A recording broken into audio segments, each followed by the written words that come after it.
Vous êtes branchés sur la radio Campus Unikin, la radio du savoir, sur 107.6 MHz, votre radio.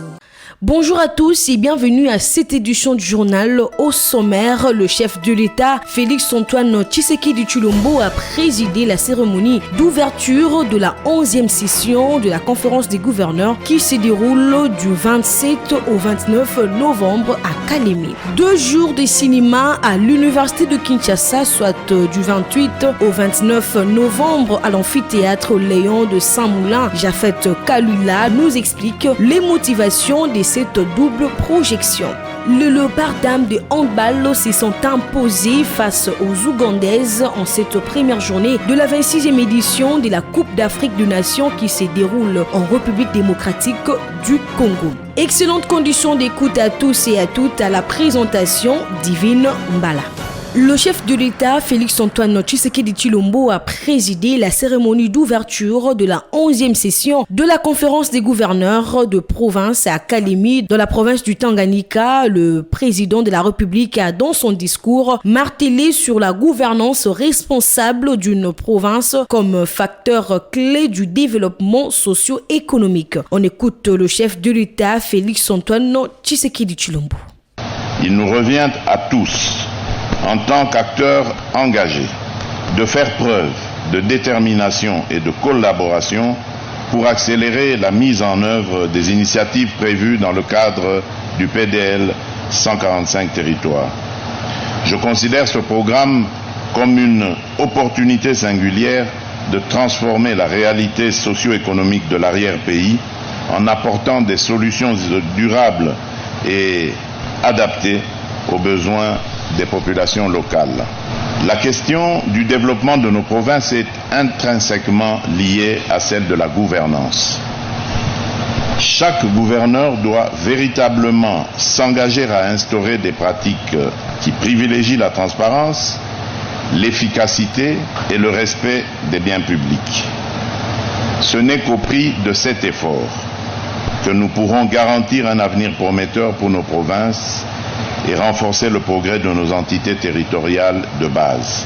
C'était là le président de la République démocratique du Congo, Félix-Antoine Tshisekedi. Dans ces mêmes cadres, le collectif de gouverneurs a, dans une motion, manifesté son soutien à la position du président de la République sur la révision et le changement de la Constitution afin de rendre nos institutions plus efficaces dans le but de réaliser le développement du pays au profit du bien-être de la population. Suivez cette note de leur soutien lue par la gouverneure du Lualaba, Fifi Masuka Saini. S'agissant particulièrement de la question des changements de la Constitution, le collectif de gouverneurs de province soutient à l'unanimité cette démarche car cette Constitution comporte beaucoup de faiblesses et invite la population à soutenir ces changements légitimes et salvateurs. Pour terminer, nous ferons nôtre les résolutions issues des présentes assises et prenons l'engagement de veiller à leur exécution dans le but de concourir au bien-être de nos administrés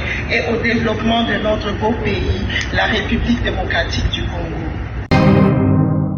La première ministre Judith Suminwa Tuluka a pris la parole au Forum international Médèze à Tanger au Maroc pour représenter la RDC en tant qu'acteur clé de la transition énergétique et du développement durable en Afrique. Étant à la tête d'une délégation, la chef du gouvernement a rappelé le rôle stratégique de son pays dans la construction d'un nouvel équilibre mondial en mettant l'accent sur la coopération et la souveraineté africaine.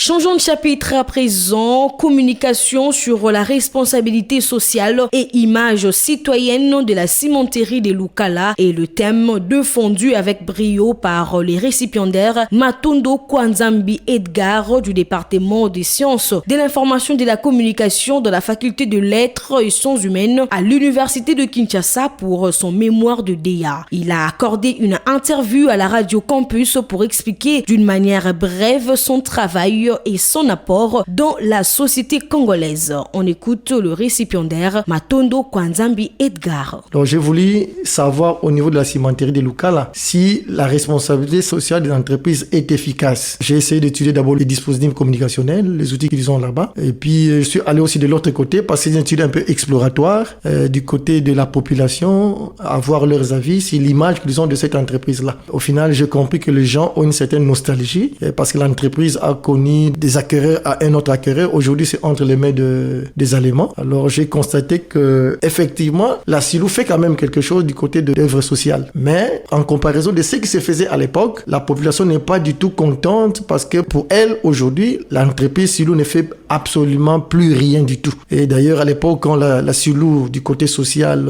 payait ses agents, on sentait quand même un certain effet de salaire sur le marché. Et à l'époque, il y avait autour de 1000 travailleurs. Aujourd'hui, c'est autour de 150. Donc, ça crée un certain déséquilibre. Nous savons de façon générale qu'en réalité, la Silou, c'est une entreprise un peu quand même citoyenne, mais les ressentis de la population à ce niveau-là, c'est ceux qui ne trouvent pas du tout de véritables effets.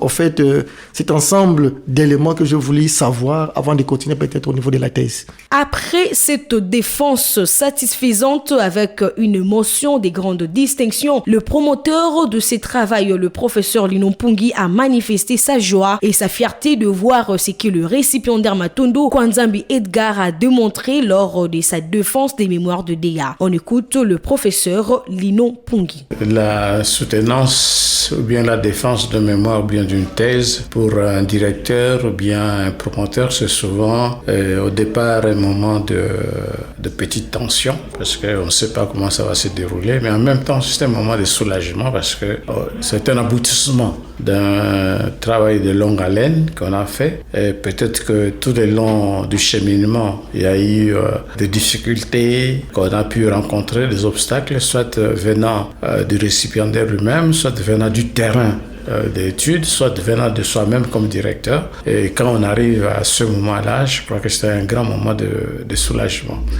Et surtout que si l'apprenant ou bien l'impétrant défend merveilleusement son travail, son étude, ça donne de la joie, ça donne du bonheur. Dans les cas d'espèce, il s'agit d'un mémoire de 3e cycle qui mène vers le doctorat et donc qui mène vers le professorat. Dans ce moment-là, on est comme promoteur, on est tout heureux parce qu'on a formé un père. Père, c'est-à-dire un équivalent. Et c'est un immense bonheur pour moi. Et puis, j'étais fier d'entendre le récipiendaire défendre bec et ongle son travail et surtout être à la hauteur de toutes les questions qu'on lui a posées, en même temps aussi avec un peu d'humilité, reconnaissant ses faiblesses et promettant de pouvoir améliorer pour la suite. La suite, c'est donc la thèse de doctorat. Donc, je suis content parce que nous avons là un futur professeur en devenir. Donc, on est assuré un peu de notre relève dont nous pouvons nous retirer en paix.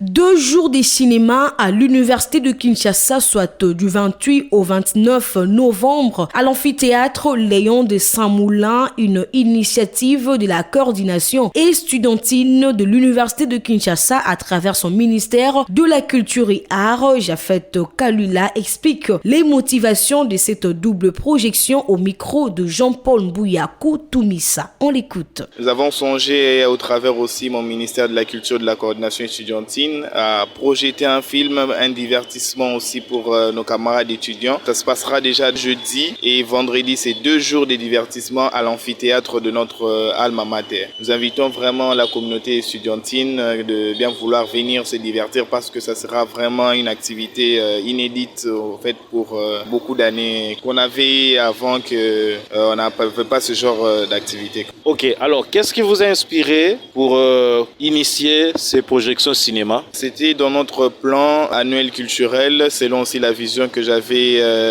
donnée au courant de ma campagne électorale. C'est une concrétisation, mais non seulement ça, nous venons à l'université pour étudier, mais aussi le cinéma aussi fait partie aussi quelque peu aussi du secteur éducationnel. Donc par ces films qu'on pourrait projeter, il y a des leçons aussi qu'on peut donner à nos camarades étudiants, non seulement qu'il y ait un divertissement, mais il y a aussi des leçons qu'on veut aussi donner à nos camarades étudiants. Donc à travers ça aussi, ça peut nous aider aider à passer certains messages et aussi à détendre les nerfs après avoir suivi les cours. Nous serons là à partir de 16h jusqu'à 19h, mais nous allons commencer les projections aux alentours des 17h quand un peu le soleil se couche. Quelle est la tarification, le droit d'entrée? Oui, comme c'est une activité à l'honneur de tous les étudiants de l'université de Kinshasa, nous avons prévu que ça soit gratuit. Donc il y aura une projection gratuite, sauf que il y aura quand même des stands où on va quand même donner du popcorn, etc.